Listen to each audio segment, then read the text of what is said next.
Hello, everyone. Thank you for joining us for this Chemical Conversations podcast. Today, we will discuss developments pertinent to the Argus Butadiene Outlook. I am Chris Cothran, an analyst in Houston, Texas for the Argus Chemicals Group and support the Argus Butadiene Outlook. Today, I was speaking with Angie Joe, Argus's Vice President of C4 and the consulting lead on the Argus Butadiene Outlook and analytics products.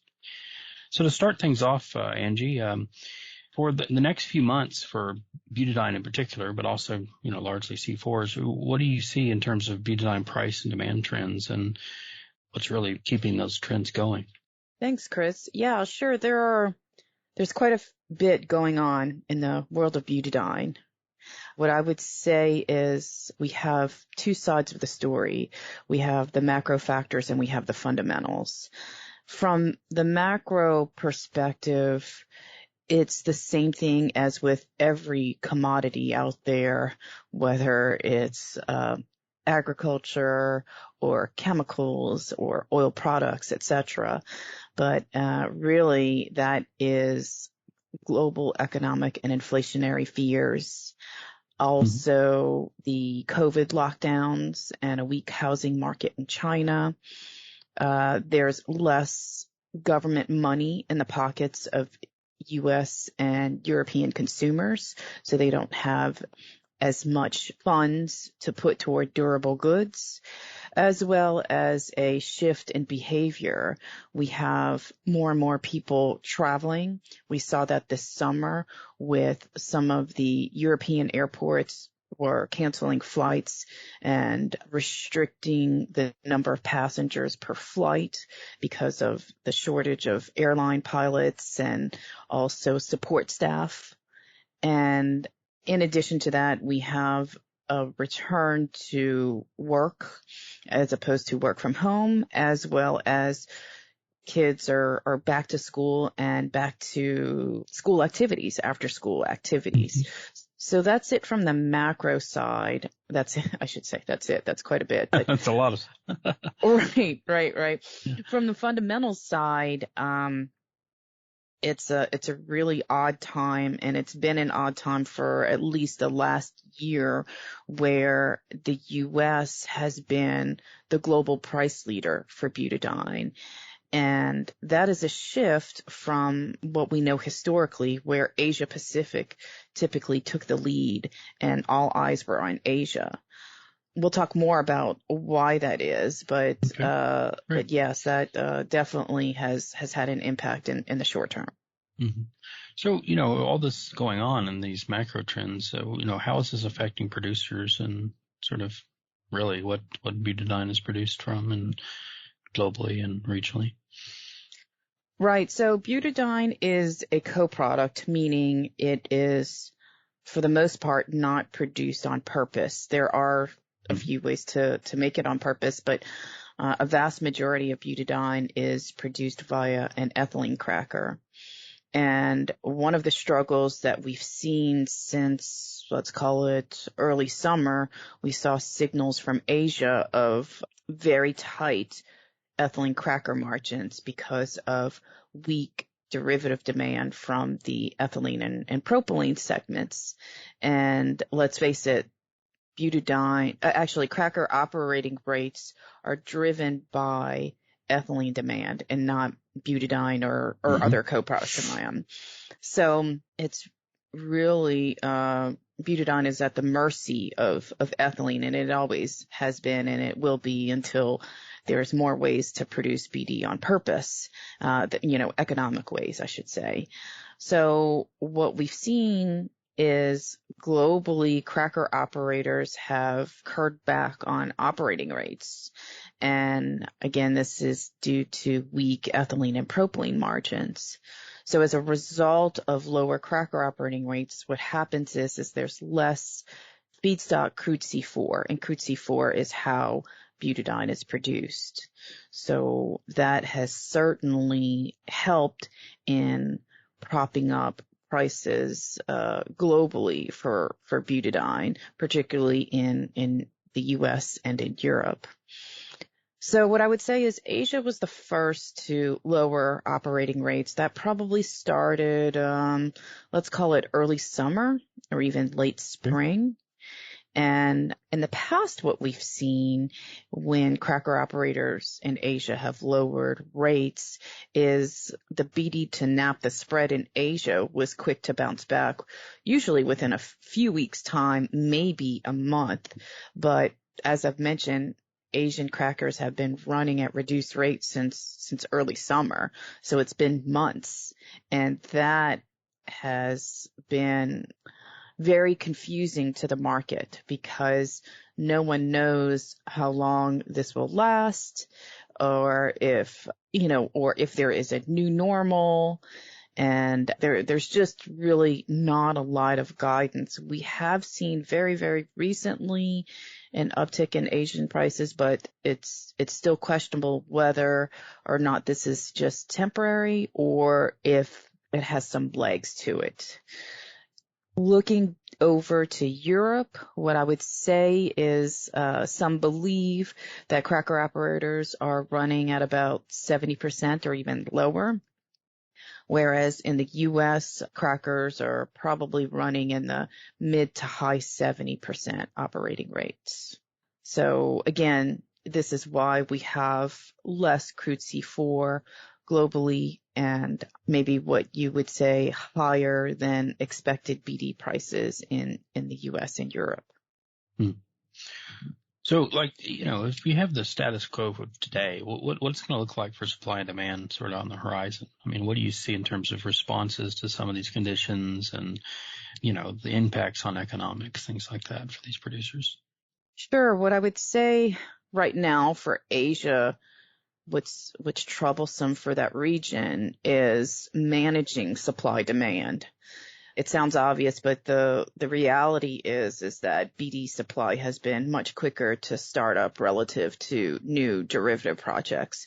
And we've seen this in the past. For example, when the came in to the U.S., we saw crackers starting up much quicker than derivatives. And so this is nothing new. But in particular, at the moment, we have low nitrile rubber latex, which is primarily used for rubber gloves, and also low ABS demand, acrylonitrile butadiene styrene.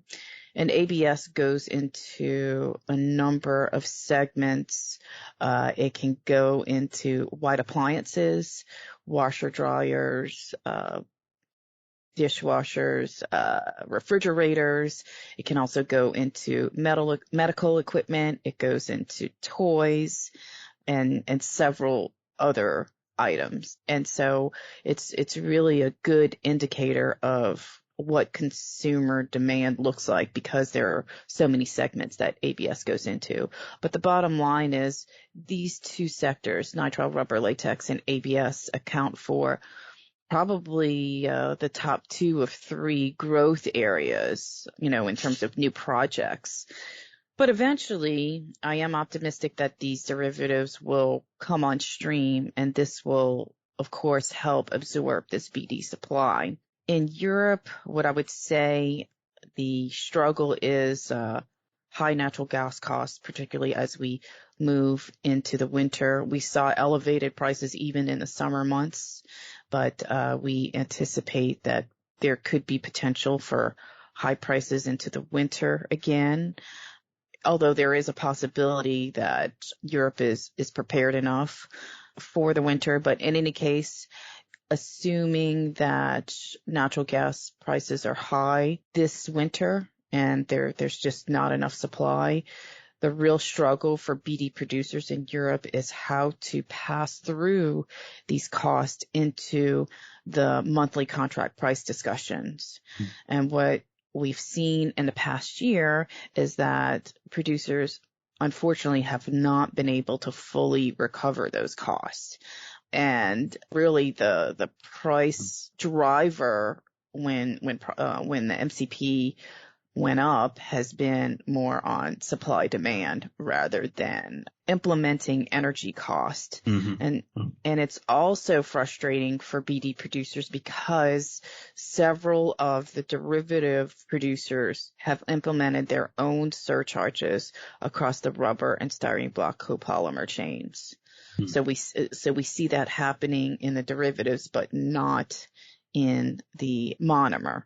The other thing that's interesting, as I've said, BD is a very interesting market, is the shortfall from Russian imports into Europe. Mm-hmm. And the biggest case as it relates to the C4 chain is high cis PBR. And there is a major shortfall of high cis PBR in the region. And as a result of this, we see Synthos, which is based in Poland. They've announced an expansion and also a restart of an idled unit to compensate for the loss. And we'll see this BD demand surface by the end of the year and into Q1. But at the same time, you have Synthos and other rubber producers who are scaling back on emulsion styrene butadiene rubber production because of high utility costs.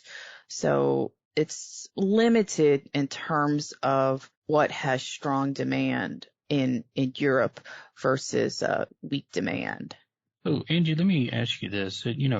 Looking at the prices for three key regions, sort of the U.S. or Americas, Northeast Asia, and Europe, there's apparent disparity of prices that's emerged, particularly I've noticed in mid-2022 and sort of persisted. The U.S. contract price is currently above the Asia and Europe prices. This apparent separation wasn't always the case. What supports the U.S. price elevation in particular? If you could provide other insights on those prices. Sure. We'd really have to go back to February 2021 to answer this question properly. Back then, if you recall, there was an unprecedented winter freeze along the Texas Gulf Coast. It was, I believe they called it Uri. And this storm had such frigid temperatures that it knocked off some crackers offline and BD units for as long as 2 months. And so one thing to keep in mind is that the BD assets and cracker assets here along the Gulf Coast, whether it's Texas or Louisiana, they're not built to withstand these harsh winter temperatures. They are built more for high heat temperatures and hurricanes, right? Not necessarily harsh winter temperatures. So this was the start of an influx of imports into the U.S.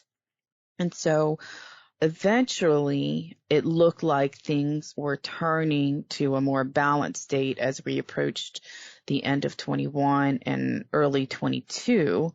But then what happened is the Americas was slated for a very heavy turnaround season starting in late Q1 and into Q2 of 2022. That included 5 BD units along with a major import terminal in the Houston area. The original plan was actually to have 6 BD units that were to undergo repairs. But one of these units actually delayed their maintenance to Q1 of 2023. But still, 5 BD units is quite a bit of maintenance. Yeah. And then along with this maintenance is that some of these facilities had delayed restarts due to technical issues or perhaps staffing issues or delays in shipping logistics for parts. So again, that did not help. And on top of that, we have U.S. cracker operators who started to run a much lighter feed slate than what they originally anticipated. So what happens is cracker operators have a plan of how they think they will run for the year. And this is finalized in the previous year. And when you look at that plan, the U.S. cracker operators were running lighter than what they had originally anticipated for the year. And so that meant less C4s. So between the turnarounds, the BD turnarounds, as well as running a lighter feed slate, that meant there were allocations basically for most of this year. September will mark the first time this year since February that there have been no allocations on term volumes to consumers here in the U.S. Wow. Now, that supply situation is finally starting to ease. However, there are still import barriers to the U.S. There are very few consumers who can take a 5 KT parcel all in one shipment, and some consumers don't necessarily have the storage or the logistics to import on their own, so they need the assistance.